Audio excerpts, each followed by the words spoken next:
Φίλες και φίλοι, εδώ έχουμε το unboxing του πρώτου Prince of Persia.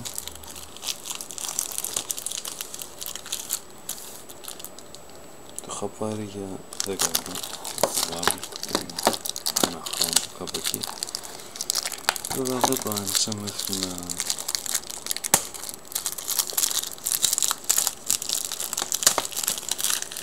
Δεν το άνοιξα μέχρι να τερματίσω τα πρώτα δύο, γιατί έπαιζα κι άλλο παιχνίδι, δεν υπάρχει χρόνο στην στολό και καταλαβαίνετε ο χρόνος για άλλο παιχνίδι.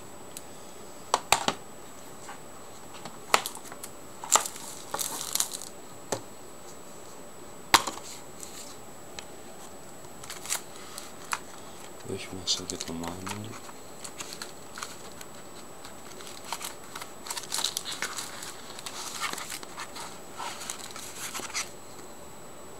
Διαφήμιση του King Kong.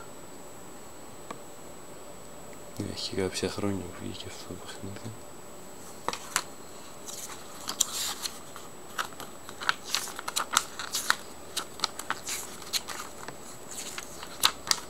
Εντάξει, ασπρόμαυρο manual. Για να δούμε πως θα καταφέρουμε να το περάσουμε και αυτό, γιατί μέχρι να τερματίσει το Prince of Persia 2 είδα καμία ξαριά walkthrough. Εντάξει, αυτό ήταν το unboxing, σας ευχαριστώ πολύ.